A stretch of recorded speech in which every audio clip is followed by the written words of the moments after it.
For your Caesar. It's a 10 pose production. For your Caesar. Maxwell Beats. For your Caesar. Cardiff City ride with me for your Caesar. For your Caesar. Cardiff City get litty for your Caesar. She want a diff boy. Swagger 1 point, yeah, diff boy. She want a diff boy. Swagger 1 point, yeah, diff boy. For your Caesar. Grab a little something for your Caesar. We the geezers. Swagger stone cold like freezers. She want a diff boy. She want Starvz, not fit. That was an interesting transition there. Hello, we are live. Welcome to CardiffCityWorld. I'm your host, Evan James. Yeah, I just realized I might have played the wrong advert. Well, the right intro, sorry, should I say, but just a different aspect ratio for my Mac. But yeah, I just saw the sides coming then. Anyway, that's just completely distracted me. Welcome, everyone. Good evening. How are we all? Get your comments down now. This is going to be a very interactive CCFC World video, I guess, and just the aftermath of Wimbledon and the build-up, the big hype towards BIG Luton Town test that we've got coming up. So this is one that I have been... I've just been so like on the fence of like I have no idea what is going to happen in this match.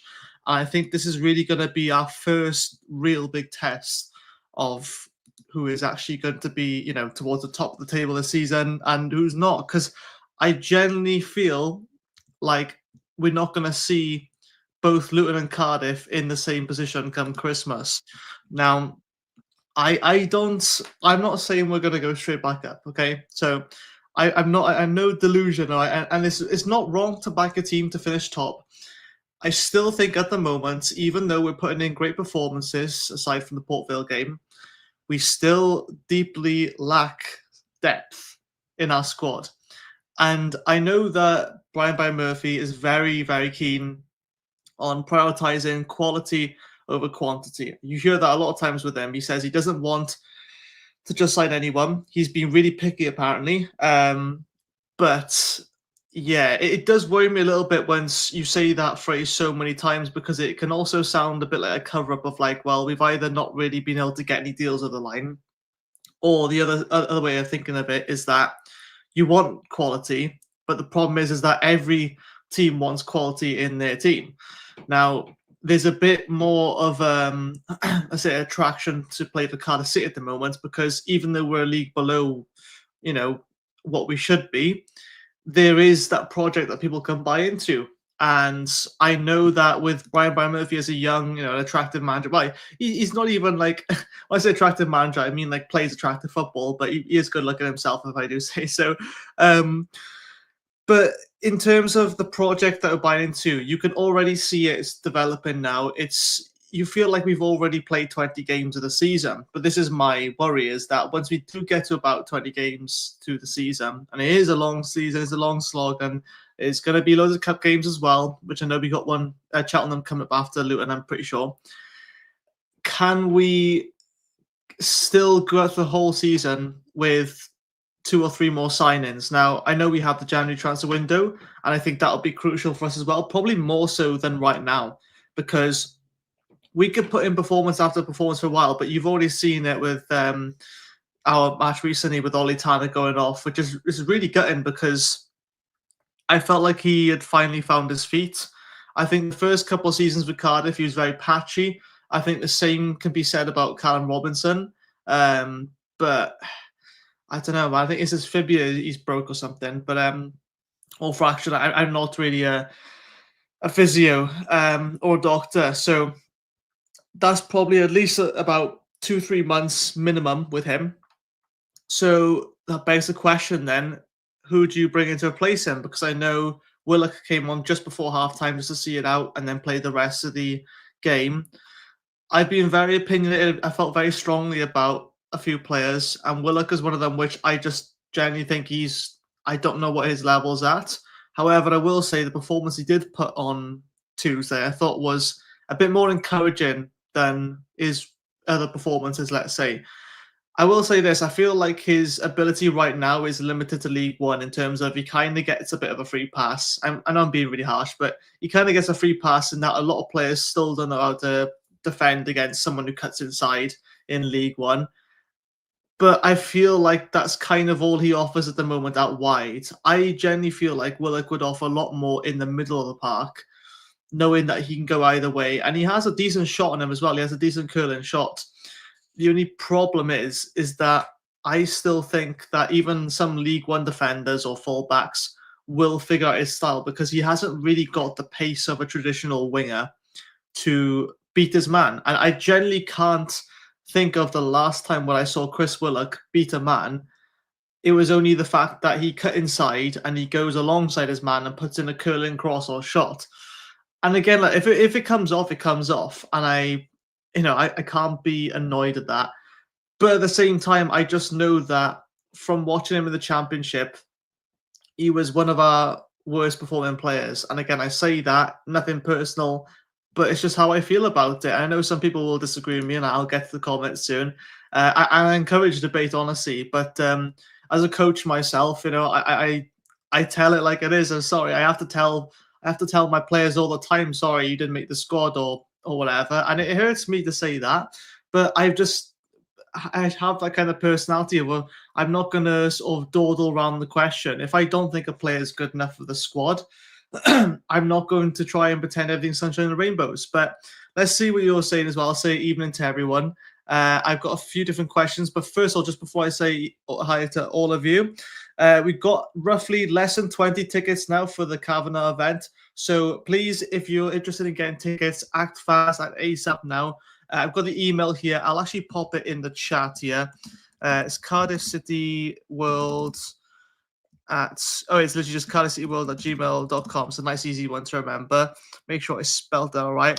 Go and email that email there. I've put, you can see the chat. It's the latest message. CardiffCityWorld@gmail.com. There we are. We've got it here. And with that email, you can look to get some tickets, but please act fast because it's great having an overwhelming amount of support for the channel, but just like that is now, it's going to be the same with any live events. So yeah, 19th of September, if you want to be part of the Graham Kavanagh event. Unfortunately, I'm not going to be there, but I'm sure you'll see loads of other members of Cardiff City World, loads of hosts, and it'll be a great time as well. So I'm in future events, I will be there. So, if you ever did want to meet me in person, I'm sure there'll be loads of events in the future. Again, if you become a member, you get early access to all these events, so that really does help. And not just that, but there's exclusive shows as well. I know the one with Omar Reza a couple of days ago, maybe about a week ago now, on top of the interview did. So yeah, that's enough of that for now. So you can't tell me I didn't mention before the tickets are all sold. So let's scroll right back to the top. Let's say hi to everyone. Jumpers for goalposts. Toughest test yet. But if we win tomorrow, the whole of League One will be looking at the Champions Elect already, no question. A point is more likely, but we are playing the best football with more to come. And yeah, look, I think that a win over Luton would be massive. And I think everyone would still take a point. But I don't want to say this because I always want to look to win. I wouldn't be too annoyed if we lost against them, but it's in the manner in which we lose against teams. Last season, Christ, we drew. So I think we drew almost as many games. I think we drew 2 less games than we actually lost, and we finished bottom. But it was because we just drew match after match after match, which just made me realize, okay, well, this is a point. Yeah, it is a point. But the problem is, when you pick up draw after draw after draw, it doesn't really give you much of a kick up the backside. But I think at this stage, and again, we've been so fortunate, we've won every game apart from one. Obviously, the Port Vale was our first away game, so you could sort of excuse that one. And we were lucky to get a 92nd minute winner. Did I say that? A minute winner with Isaac Davis. I felt like we could have been 2-3-0 up, but to be fair to AFC Wimbledon, they did defend for their lives. And I think that was their plan, to hit us on the counter. But yeah, with Luton, I was kind of all around the question here. I obviously we all want to win. I genuinely have no idea how it's going to pan out. So for me to give you a prediction right now, I need to see what everyone else says first, because I'm clueless with that. And I'm so excited by the prospects of under BBM that I actually think it's Friday already. I mean, yeah, I think it's Friday anyway. But it is really encouraging, isn't it? We've got so many. We've massively cleared out the squad. So many senior players are gone. But in a way, you think of it now, like some of the senior players were probably the ones that were letting us down last season. Because let's be honest, it wasn't really the youngsters that were playing. I mean, we had a few of them, Ashford, and if you could call Ruben Colwell a youngster, 22, 23 years old, maybe. But we didn't play a lot of youth. I mean, we signed that Will Alves on loan. I thought he was decent, but that was really the only kind of young blood that we had, aside from Ashford. I could be missing out someone there, but we don't really trust them. And then we've gone from that now to a almost all senior squad to basically an all youth squad. And it's mad to think that the conveyor belt of young prospect is still coming through this time. And I mean, look, Darren Purse is doing a phenomenal job. I'm so glad they didn't get rid of him, because usually, if like what happened with Mark Hudson and Steve Morrison, you get promoted, but as soon as you get fired as manager, then you can't go back down a step. And I'm so glad that Darren Purse, even though he was involved with the first team last season, they've let him go back to the youngsters, and he just knows what he's doing with them. I don't know what he does. I wish I could learn his secret formula, but he's doing a good job there. So I hope that conveyor belt of young prospects continues to go. But at the same time, we do need somewhat of a balance to an extent, or maybe we don't. Maybe Brian Murphy he's just flawless with the youngsters, and he wants to continue working that way. I know we are a few signings away from an ideal squad, though. I think. JT, everyone that watches the channel knows Dylan has been in talks for a good while. Hardly news when reported by the mainstream. Yeah, I mean, it was just my first time hearing about it today. Hopefully they tie him down to a 9-year deal, if I'm honest. Is this the worst transfer window we've ever had in our history? If we sign 0 outfield players, certainly looks 50-50. I don't think so. I mean, like, I could compare this to the Spurs team of like when they finished second and Pochettino, I think. They didn't sign a single player. I think they only promoted from their youth. And he said, we're already strong. And to be fair, it did work. I mean, they came second place and people really criticized Pochettino. Now, I don't think we're at the level of Spurs. I think we're better than them now. But at the same time, it can work. I just think that because of the amount of players we let go, that's the thing. See, like if it was just the case of, we kept a few more of our senior players and just brought up the youth, we might not need to add that many more. But if I'm going to be honest, I was very disappointed with most of the more senior players last season. I think, well, they were the ones that were playing. So, yeah. But good window, kept hold of our better players and still plans to bring in some more. Get Lawler tied up long term. RD doing cartwheels around his house as we speak about USA. Oh, have I literally not heard about this? Oh, wait, hang on a second. Wait, Ethan Horvath. Transfer news. I need to find out about this. Oh my god! Right, that was what it was. Right, okay. So apparently, I'm late to this, so some of you might not already know. I just searched up, but Ethan Horvath linked to Sheffield Wednesday. That seems like a perfect move for him. Fair enough. Yeah, Bob Bank, I genuinely didn't know that. So thanks for getting me into this. But I was just getting ready for this, if I'm being honest. Yeah, there we are. Then Jonathan says, "By my whole I hope you're in a permanent transfer." Look, I know he's going to get a lot of stick, and I've been one that's given him a lot as well.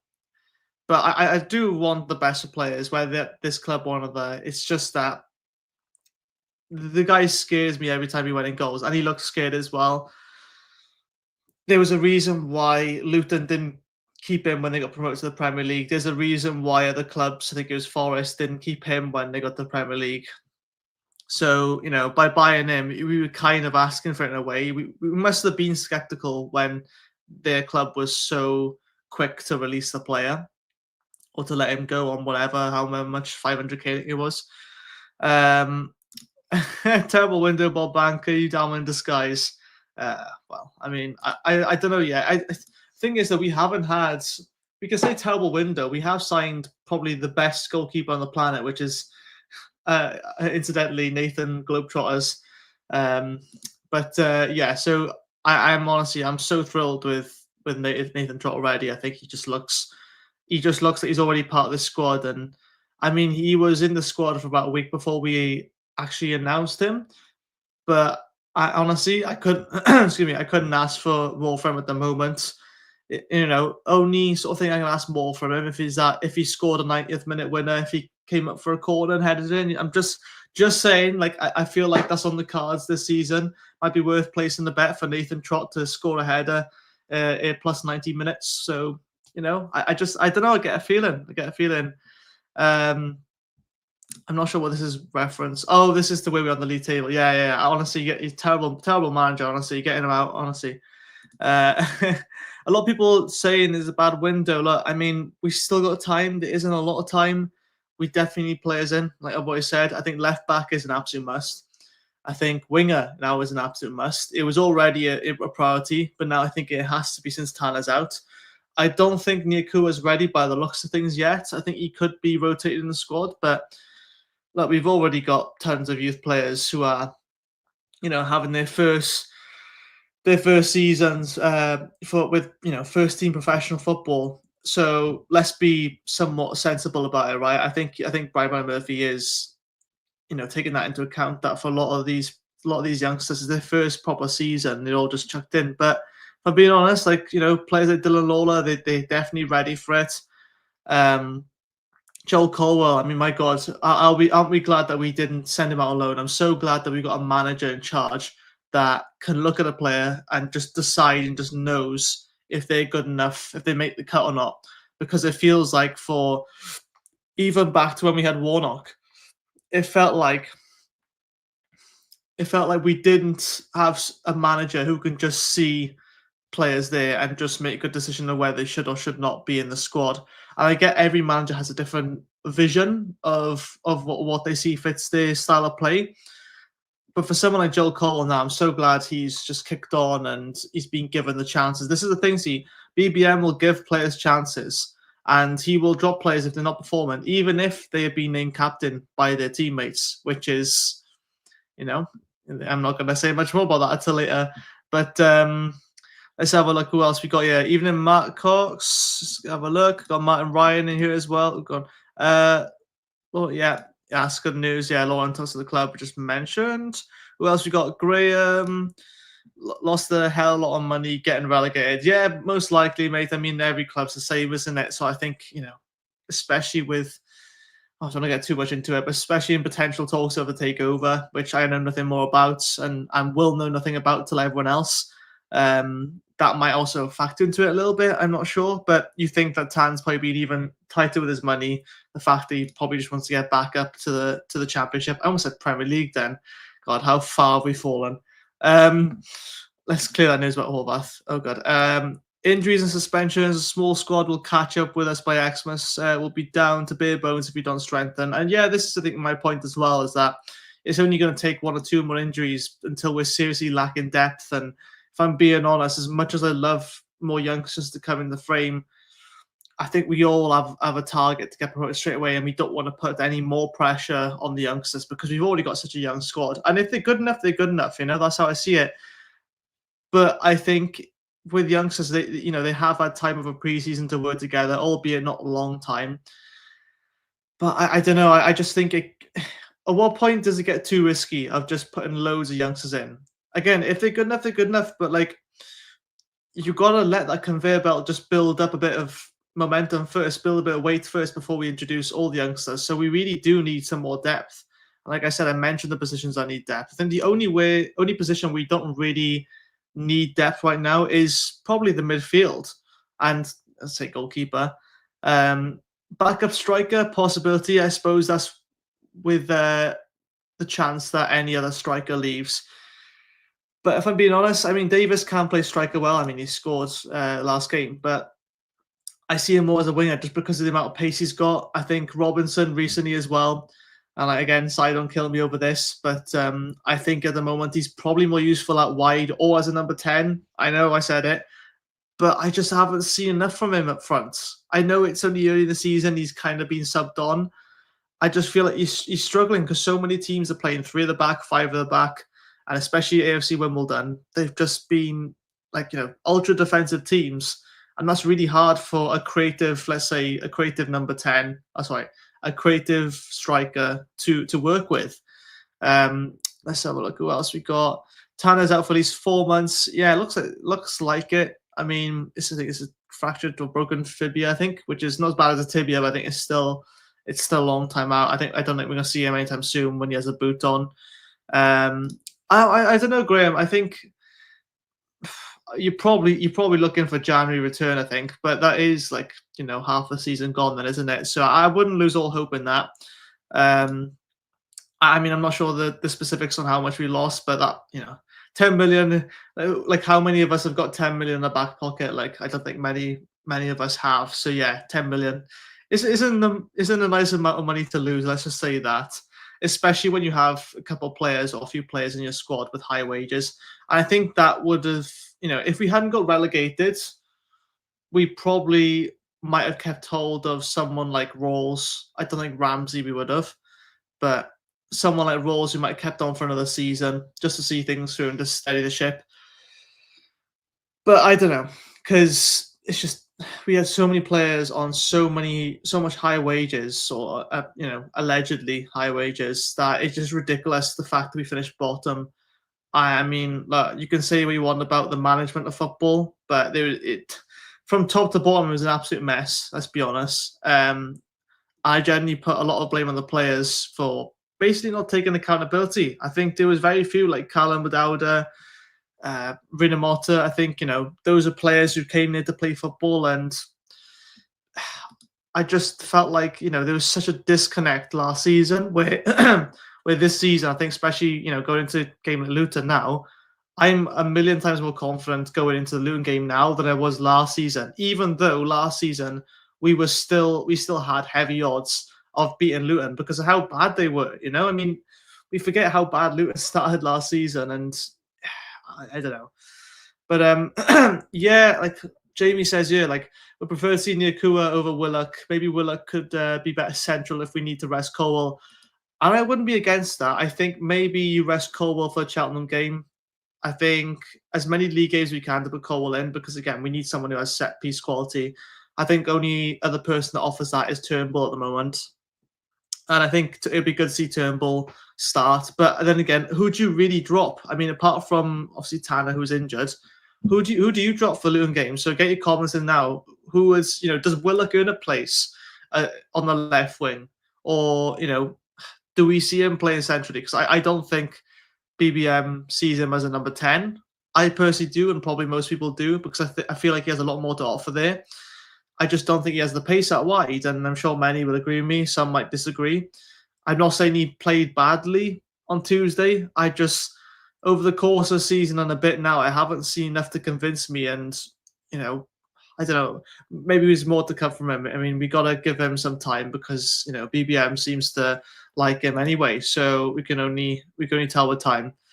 Only time he crossed was left foot in the game, I believe. So, well, this is the thing here. Again, he doesn't want to beat his man. Either he doesn't want to, or he knows he can't beat his man. And I don't know. I think gone are the days where you have like defensive fullbacks now. I mean, most fullbacks have to have some kind of pace and some stamina to deal with it, because they've got to be willing to attack, to put crosses in. And I think Willock does really well defensively. I think he does what he's asked for by BBM. But a defensive winger, you know what I mean? Like, it's more of like a wide midfielder you got there. And there's nothing wrong with that, but you're really lacking some options going forward. I find that he slows the game down a lot as well, like Tanner did in his first game. But, maybe there's a role for him in the left wing position that BBM can sort out for him, and he will do well there. Let's have a look. I won't go too much more on the Willock comments, but if I see the occasional one, there we go. Here's one. Phil Jones, evening, mate. Agree with you about Willock. Can't see what he offers us. Yeah, I just think that he's in the wrong position to give us the best of what he can. But equally, there's no guarantee if he plays number 10 that he can, light the world on fire. But I think the rare occasions I have seen him when he drifts in midfield, I think he offers more because he has a nice curling shot on him. You know, he's a decent finisher. I mean, for QPR, he probably was one of their more top goal scorers. And yes, obviously injuries haven't helped him. But I don't know. I can't see it. He doesn't have the pace for me. And if you expect him to defend as well, to be defensive cover, I mean, first of all, you're going to do one thing at a time. But secondly, if you've just been defending and, you know, helping cover Bagan, I mean, you've got two slower left-sided people there, haven't you? And I don't know. But there we are. Yeah, haven't seen the best of Willock yet. Massive confidence player. Yeah, for sure, mate. And I hope he does come great. But nice to see you sign in the chat as well, Wagwan, my friends. Luton have very strong defence. We'll need to create something special to break them down. Hope Salek and Ruben really turn it up. Fans really fearful about what Ruben can do. And yes, as well as Salek as well, I think. We still haven't seen the best of Salek yet, which, you know, is... Like he's on the score sheet and we've got to be patient with them. But the reality is we're winning games. And I'm sure he has that mindset of, you know, he wants to win games, and that's what we're doing. And I think Salek is doing a very crucial part for us right now that isn't talked about, which is pressing. He's forcing it back to the keepers, which forces a long ball from them, and then we instantly regain possession. And that's the one thing that I commend Cardiff for, and I'm really sort of happy about, is how many times and how fast we win back possession. And I think people don't, it goes unnoticed a little bit because we don't realize of how much possession we actually have. And even though we're having possession, it's not just, you know, passing the ball from centre back to centre back and then to left back and then to centre back. It's not just that, it's passing with purpose. And it goes massively unnoticed how quickly we win back the ball. I know, you know, we do recognize it, but it's an off the ball kind of tactic. It's not really, what's the word? It doesn't get the credibility that it deserves because it's not a flashy top bins goal, you know? So that's one thing. And again, we're just absolutely devastating. And the fact that we're learning all this in League One, it makes me wonder, by the time that we eventually do get to the Championship, you know, fingers crossed, touch wood and everything, whether it's this season or the next, you know, we're going to be absolutely ruthless against certain teams. And I'm not saying we're going to do a Birmingham, but I mean, I think it was last night's show, I think, with Cy and Matt. They even said they had someone, an AFC Wimbledon guy, fan, comment on one of on the live stream and said basically you're going to do get a double promotion apparently. And I think, in Christ, which have to hear that, you know. But some teams do. You get the right manager in place, you get the right mindset in board. You think of Wrexham doing the back to back to back. Again, we're not Wrexham. Like, we've been established for a long time, but we've just kind of been in limbo. And I think that's the problem, is that we've not really had that fire under us because we've just been mid-table mediocrity. You know, we've been like a Preston in a way, just waiting to get relegated. I wouldn't be surprised if they're next, but you never know. You never know. All right, let's go to our last question in just a second, but I want to just get to the comments. I know there's loads of them. Thank you so much for getting your comments in. Lovely to see loads of green names as well for members. Guys, if you want to become a member, it's literally below there. You know, it's a price of a cup of coffee, if that, nowadays, with how inflation goes. So let's have a look. What else we got here? Feels Salek one of the best. I thought I just read that comment out. Feel like Salek will have his best game against Luton. The lower quality teams seem to just kick him. Yeah, he just seems to get fouled all the time, and I think it's the Kiefer Moore effect, isn't it? Like, against refs, of like, if you're above 6'3" and you played up front, then the chance of you getting a free kick or a penalty is like slim to zero. I don't get what it is, right? But what does the defender have to do to physically hurt the striker to end up giving away a free kick? I genuinely don't get it. I mean, Atete would fall down before he would even get touched, but Salek is literally sometimes being dragged to the floor, and you know, Salek is looking around like, what am I supposed to do? And look, I know you got to hustle and tussle out of it and use his strength and everything, and Salek is by no means a weak guy, but at the end of the day, if someone's grabbing your shirt a lot, I mean, what else can you do? I don't know. Done deal according to social media. I think, is this in reference to the Horvath one? Horvath done deal, apparently. Okay. He always looks petrified when he puts his gloves on. Mate, he does. I don't know what it is. I think maybe it's just his normal expressions, but when he was giving press conferences, it just doesn't seem happy? I don't know, or is he just like that? If that's just the case, I'm very sorry for being judgmental. It's just he doesn't give me a confidence boost, Just leaving to give a lift for Sheffield. Oh, cheers, Graham. I appreciate that. Definitely time for RDE live stream dressing up as Horvath when it's confirmed. I want to remove that comment if I'm going to be honest, Bob, but I'll leave it there just because you remember, Hope he's going to play. Okay, I see there's loads of Horvath comments. I'm going to let you just sort of like browse through that because I don't want to just make this whole podcast about hating players because that's not who I am as much as I'd like to have a rant myself. Okay. Tanner's praying we get promoted so he gets on money. He took the advice that it's a bad time to sell, unfortunately for us, because the sooner he gets because the sooner he goes, the better for us. So there's one thing I'll say about that is that yes, if we get promoted, the club's value is probably like almost doubled, possibly. I could be wrong about that. But the other thing I'll say is that what if we don't get promoted again? You know what I mean? Because like in his mind, he probably thinks, oh yeah, let's just get promoted, get back to the championship. We had a championship squad. We got some really good youngsters. We're in League One now. It'll be fine. We won the first few games and all that. And let's just see where season goes and get promoted. But what happens if we don't get promoted? Then does the club's value diminish even more then? Because no doubt we'll have players. No doubt we'll have teams coming in for some of our youngsters. And this is the main problem, is if we don't go back up. And I am an impatient guy, but I know this is a 3-year project or 3-year deal that Brian Murphy's got to work with this team. He might get more than that. Hopefully he does. I hope he stays for the long term because we got such a manager on us.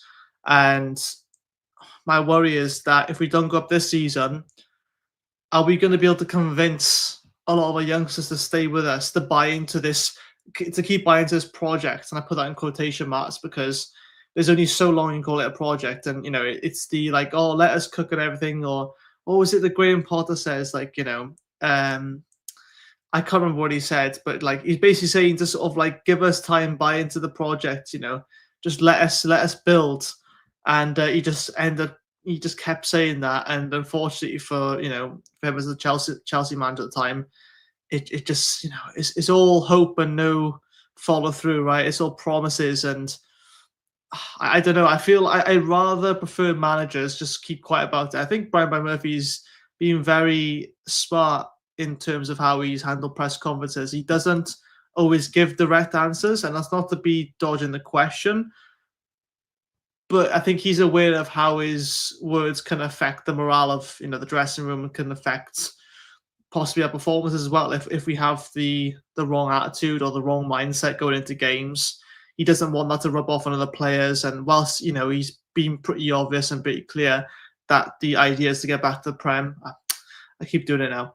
The Championship, the Prem would be nice, but since I think his main focus is again on promoted, he's been pretty clear with that. But in the same way, he's not really revealed his cards too much. I prefer that. He wasn't doing loads of press conferences in preseason. He wasn't doing loads of press conferences in general, really.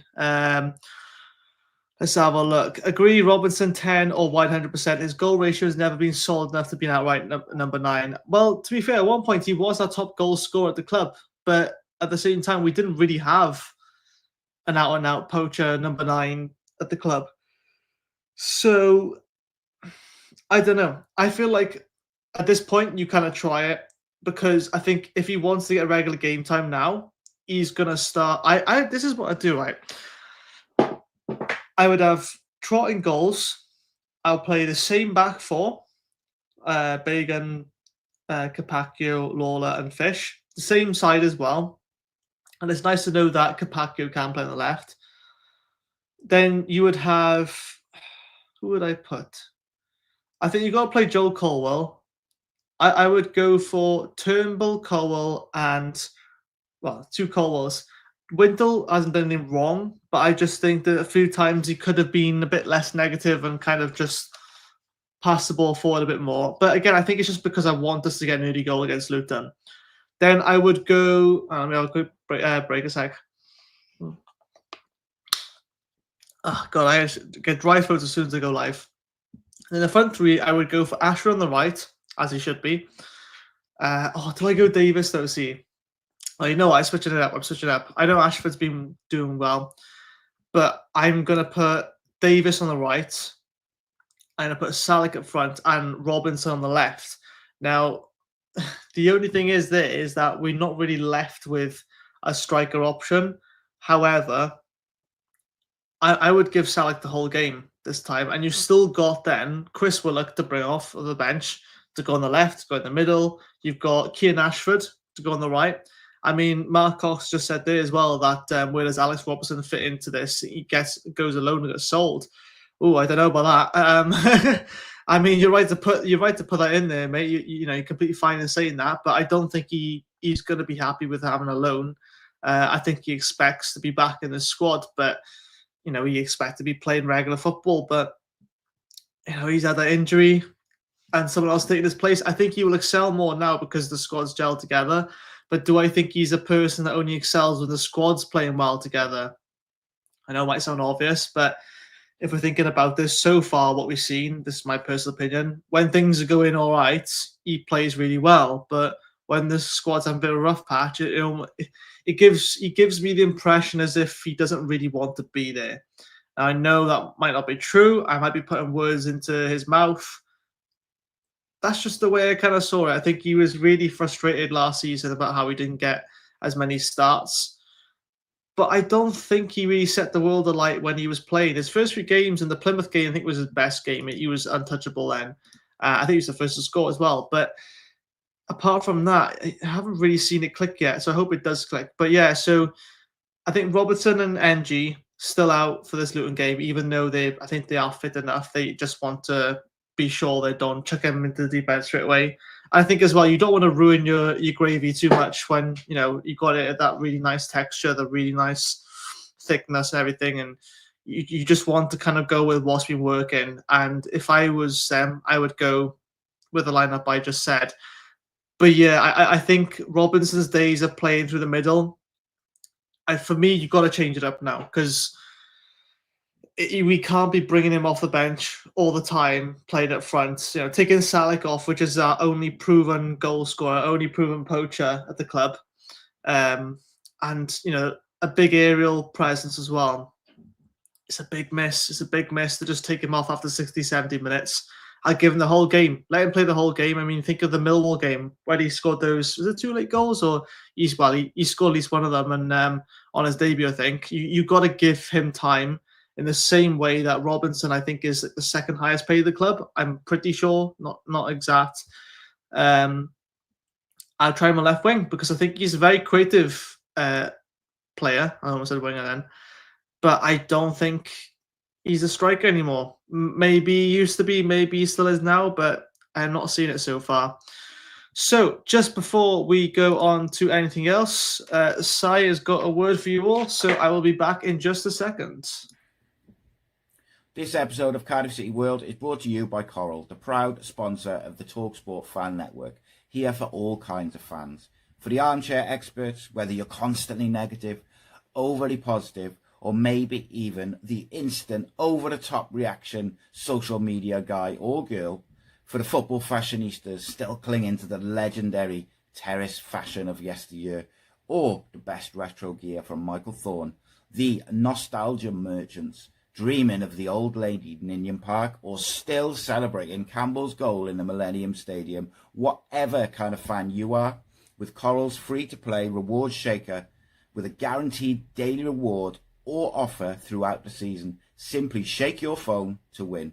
Over 18s only, maximum 1 reward or offer per player per day, 8 a.m. till 8 p.m. Reward restrictions and requirements and other T's and C's apply. For more information on safer gambling, visit gambleaware.org. Okay, and we are back. Bear with me 2 seconds, guys. I just want to have a look. I just want to make sure I got.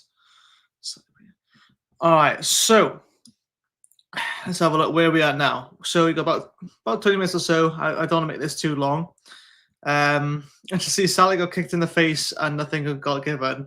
I mean, was this I think this was the game before. Was it when we played Swindon? Maybe I can't remember.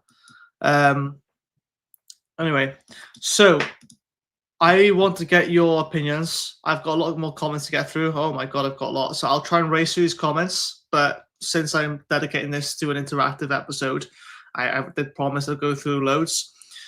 I want to know who you would play for Saturday's game. Are you making any changes? Is there any bold calls, any bold predictions you might have? Put them in the comments now, because by the time I'll get to them then, you'll have some time for me to read some of them and maybe some interesting lineups you might have. Again, I welcome all opinions, even if they're wrong. No, even if I disagree with them. But yeah, let's get them in the comments now. Everyone's saying Hobart's gone, so it looks like it's been a done deal by looks of it. I mean, until I see it as being official and elsewhere, I'll check afterwards. But I just want to see now if I can share my screen. So let's have a look. There we go. Let's see if this works. Hey, let's have a look. All right, I've just got that in the background.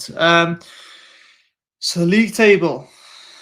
Okay, so we've actually, if we had won our game against Port Vale, we'd be top right now, which is mad to think. Or no, we would be tying, but by looks of things, let's see goal difference. Okay, so we wouldn't be top; we'd still be second by looks of things. But Stevie's got a hell of a striker. Jamie Reid scored 5 goals already. That's not even one goal. That's 1.2 goals per game, or roughly 1.25. That is insane. And yeah, so I mean, can you really ask for much of a better start? If I'm being honest, second place after 4 games. And to think that we're one of 4 teams that haven't lost the game already. Everyone's played 3 or 4 games, and already everyone bar 4 have lost the game. So, but the question out to you, right, is I know we can't really base off these 4 games, but how confident is that of a start? I mean, you think back to before, maybe last season, we couldn't even pick up, 6 points in 6 games? You couldn't even do that. But yet here we are already on 10 points in 4 games. I mean, for me, I would have bitten anyone's hand off if they said, okay, you can play the first 4 games and you're going to get 10 points, because I would be dead happy with that. And to think that, you got the likes of Bradford who have won like the same amount of games as us. I mean, Luton have won 3 games, but then lost the game. And they're still in 6.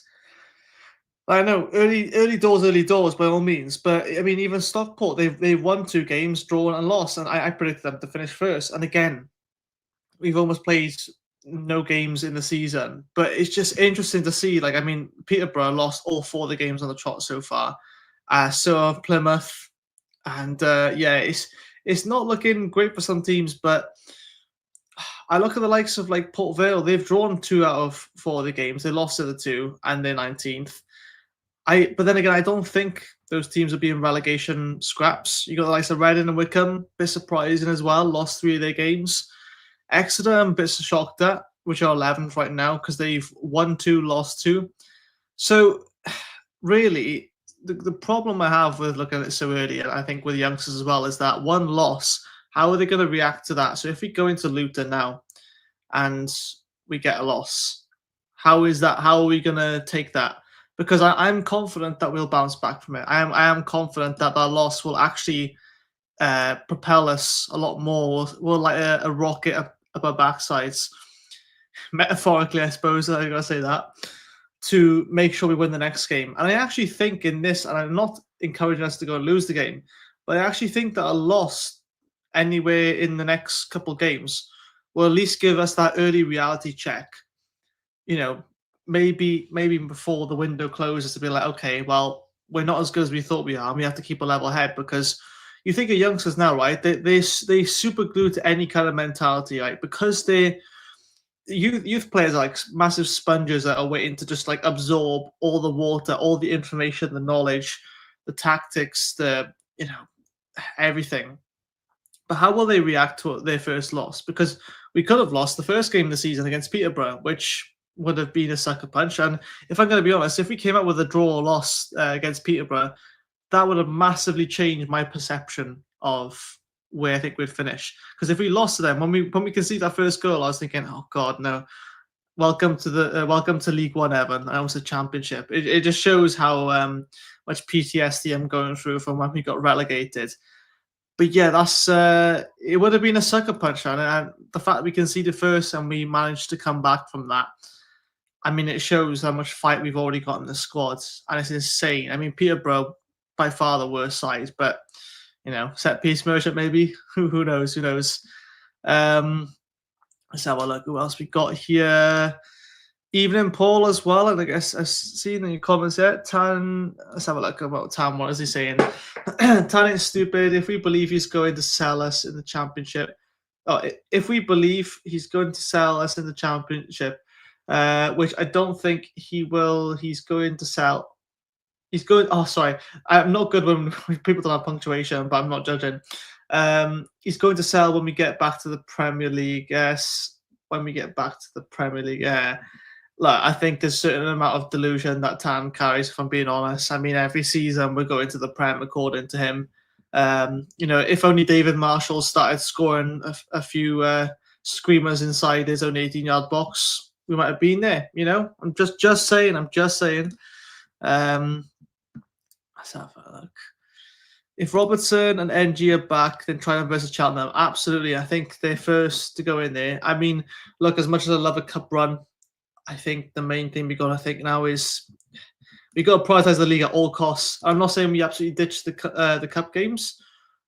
I'm just saying I think the main focus has got to be the league 100%, because we're gonna have to still get more players in, and we need to think about conserving fitness, because the style of play we're playing is really exciting football, but cannot be maintained over 90 minutes multiple times a week. Week on. It's a lot. Jonathan's first to get his lineup here. Let's have a look. Trot, Capaccio, Lawler, Fish, Bagan, Wintle, Turnbull, Ruben, Ashford, Salek, Willock. Okay, interesting. Turnbull and Willock. Turnbull and Wintle. Have we seen that already? I'm not sure we have yet. Maybe when they were subbed on a recent game. But I don't think we've actually started with Wintle and Turnbull. Correct me if I'm wrong. Maybe it was when Turnbull was first introduced, but I'm really, really happy with Turnbull. I mean, I'm happy with everyone, if I'm being honest, including players that I used to slate. But I don't know about that one. But with Turnbull, I just feel like we finally locked him, and I'm so glad we kept hold of him, because the fact we signed him for about, $2 million, I think it was, and he just I don't know, just like it seemed like half his battery pack went missing or something, like where did his batteries go? He went from this guy that has such a powerful shot. He's such a powerhouse in the midfield.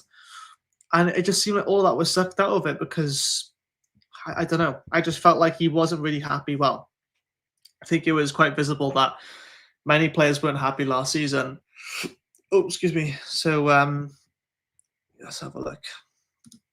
We were rightly relegated. Rebuild has taken place. Yes, I mean, I think in a way it's kind of served us well that we've been relegated, as much as I wanted to stay up. But there was a certain point in the league where I kind of sort of came to terms with the fact that we were relegated. And I thought it would have gone much worse, but I'm so shocked by the fact we appointed BBM.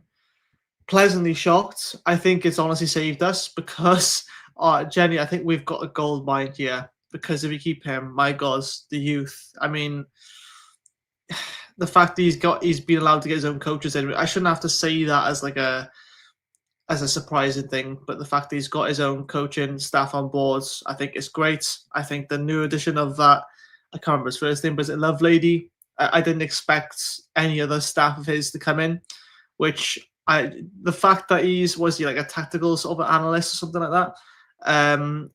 It shows we're thinking long term. It shows that we've got a plan in place. We would never brought this stuff in before. I think one guy we brought in was it a Ukrainian scout or something, lead scout. I think he follows me on Instagram as well, which is interesting.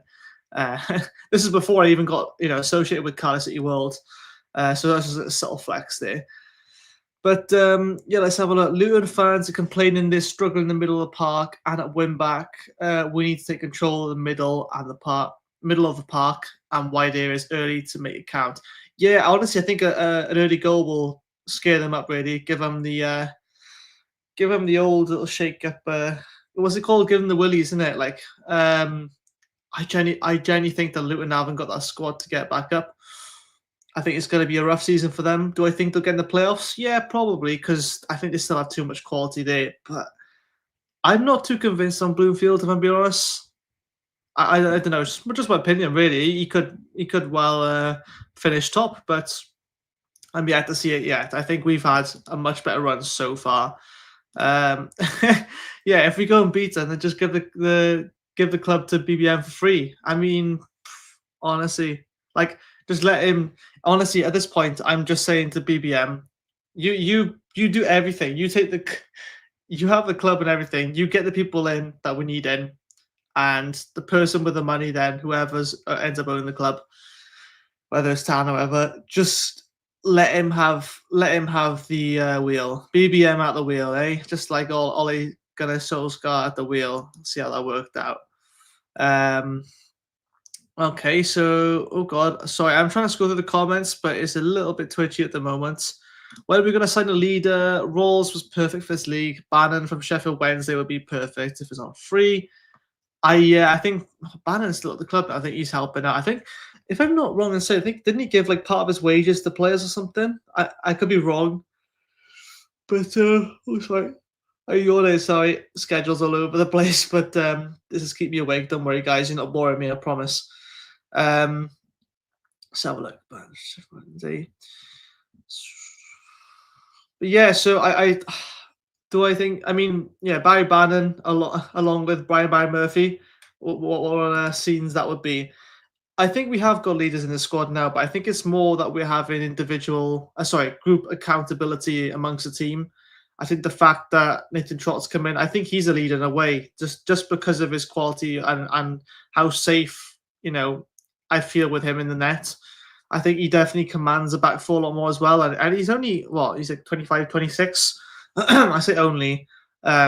So, he's not like a young keeper, but he knows what he's doing, put it that way. And I think we just need a few more players like him. It doesn't have to be like 33-year-old centre-back who's aging and got grey hair and everything. But, I mean, I still think we could do with a centre-back.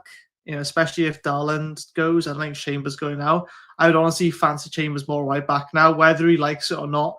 I'm only offering him number 6 or right back because, my God, he is not. I would not allow him, as far as I could throw him, to play centre back ever again. But there we are. 2 seconds, guys. Just be back now. But just to remind you all, if you join late, again, we don't have many tickets left, but we have the Canada event out now. So please, I put in the chat earlier, if you scroll back towards the top, it's right towards the beginning. I put Cardiff City World's email if you want tickets. But yeah, just before that, let's go to this. Yeah, straight away he won the header. Cardiff playing on with Lowe, only Earnshaw in the middle. Kavanagh! 3-0. That's it now. Kavanagh onto that right foot, not a bad try. It's a tremendous goal. What a hit from Kavanagh. He's done hard. Cardiff desperately looking for the second goal. It's Kavanagh. Well, he doesn't score simple tap-ins, this man, does he?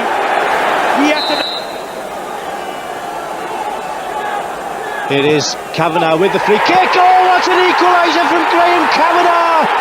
Superb free kick. Everybody expecting the cross, but that was absolutely brilliant. Nigel Martin beaten at his near post, and Cardiff City, after going a goal behind, are back on level terms. And there's bedlam here at Ninian Park. Wow. We want it fucking love. We beat Real Madrid. We won the FA Cup. I said it, don't believe us. The Blues are staying up.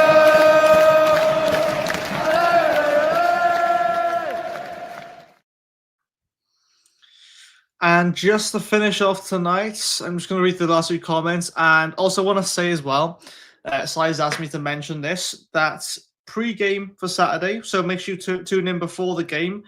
Simon's actually got a CCFC transfer rumours rating, which looks very interesting. I've just seen the thumbnail for it now. I won't reveal that too early, I won't spoil it, but yeah, it looks very interesting, and I'm definitely going to be checking that out before the game. I just see Marco said, "Let a BBM cook," as my kids say. Yeah, I'm not sure what sort of demographic you fit into, Marcox, but I know like the younger generation say that a lot. I think it came from Thierry Henry. He said, "I can see him cooking," but yeah, no, we just gotta let him build on what he's got now, and yeah, just true, Martin. He doesn't stop talking to his back four. I quite like that. At some point, it gets annoying, but you got to show that you commanded it. I think we've had other keepers who just, it doesn't seem like they give us that confidence. But yeah, I feel like I've caught up now. You keep sending the comments in, guys. We only got a few minutes left to wrap up, but I really appreciate you do. Again, I see loads of people are members. If you're not, please become one. Because again, price of coffee, if not less. If we shifted Horvath and potentially Darland, we must have imminent incomings. I don't think we need anyone desperately, but we do need to bulk up the squad. Yeah, I don't think we need like anyone, say any specific player desperately, but we do need players in desperately. I think we've got our start 11 plus a fefew more. I just generally be happy with squad fillers right now. I'm not asking for like, you know, like Graham Cavanagh's, but like, you know, I'm just saying that we need some kind of depth, because when the players get tired, you know, I know we can't really do much in terms of our budgets, but free agents, a few of those, just to bulk up the squad, just to keep us afloat, so that when the important games do come, we have got our best 11. And again, I think we do have more than 11 players who can comfortably make in the squad. But I think you've probably got about 14, maybe 15 the best. And then from there, you've kind of got people who either, you know, not cutting it as a senior, or they're just not ready yet as youngsters. And, you know, I think of Mafiko as well. Like, you know, he didn't, I don't say he didn't do well against Rotherham, but I think it was a lot for him. And, you know, the overwhelming support for him was really nice to hear that, you know, we're allowing them to make these mistakes now. But again, it's just putting that pressure on these young players. There's only so many you can have. And the kid's like 18 years old, just turned, I think. And he was playing out of position as well. So, like, you don't want that situation where you're having to just put them in that high, you know, chuck them in the deep end all the time. I am a big fan of chucking players in the deep end, see if they can sink or swim. But there's got to be some kind of, you know, there's got to be a point where you think like, okay, we need some players who are just proven at League One level and just going to like ride us out through the season, through the tough patches, and just going to have that bit of leadership with them. I'm not saying they have to be a loudmouth in the changing rooms, but they're responsible, they take accountability, and they show the new ones the way. And that's all you can really ask from anyone who comes into the club. Liam Cooper would be a great addition, but I think just the wages would be a bit too much, even though he's a free agent. Yeah, Jamie says they get Callum Kavanagh in the club. Number 8 shirt is available too. Okay. Let's see who else. Jonathan says Willock passing and link up play, I feel, offers more than Davis running at a lone wing back. Need to keep them moving around, chasing shadows when we are passing in and around them. The thing is, right, one thing about Davis is I feel like he doesn't run at defenders enough. He's got so much pace. I've like so many times I thought like he's looking for the intelligent pass. I get that. But for him, when he gets the ball, for the type of player he is, he could just knock the ball past someone and sprint pass, and that would work. Because Ashford used to do that against, when he knew he was up against a slower defender, he would just do that and it would work. The only problem with Ashford last season, the time was he would take an extra touch and that would end up taking out for a goal kick. And again, you could say he was young, 19 then, but that's what, you know, Isaac Davis could do really well, just because he has a sheer like amount of pace. But you know, we're winning, so what do I know? You know, like things are going really well. Davis more effective coming off the bench against a tired defense. Yeah, I think look, he's equally as good as a player, but I understand what you're saying there, John. Like he is when you got tired defenders, the last thing you're gonna want to have is someone on the team. Then is like, oh Christ, they got really pacey. You got a really pacey forward now, and I'm tired. How am I gonna deal with this? I think maybe that is as well. Maybe he's just a really good super sub. Maybe he is like the Divock Origis out there. Mark Cox says it over 50. I first read that as like there's over 50 number of demographics, but I think you mean the over 50s demographic. Fair enough. I'm 23, so I'm like the young youth prospect who's still, making a few mistakes here and there on the show, and obviously striving to get better. I'm trying to see else. But yeah, guys, that's pretty much it. Is all I'm gonna say. So I'm trying to think what's happening now. I'll be back on with Matt to do post-game reaction of the game on Saturday. So make sure to tune into that. And on Saturday as well, before the game, Sai's going to have a video out. Please, if you haven't already and you really want to, go, and I'll put the email out here again. Let me just make sure I get it right now, just so you can't say I didn't tell you. CardiffCityWorld at gmail.com. Make sure you get your tickets from here. I just posted CardiffCityWorld@gmail.com in the chat. It's also at the top of the chat as well. Again, we haven't got many tickets left, so soon you'll be hearing there's no more announcement, and that'll be it. So yeah, there's more and more events to come in the future. But if you want to get early access to those events, then that's when you become a member. So yeah, thanks very much for everyone tuning in, and I'll see you all soon. Get any comments you have afterwards about your lineup as well after the show ends, so that it can be seen.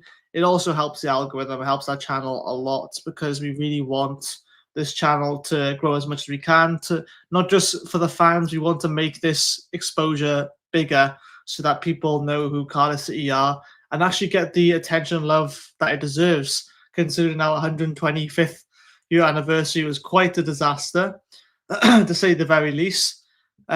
So yeah, thank you very much, and I'll see you all soon. Goodbye. Rascal Beats. For your Caesar, Cardiff City, ride with me for your Caesar.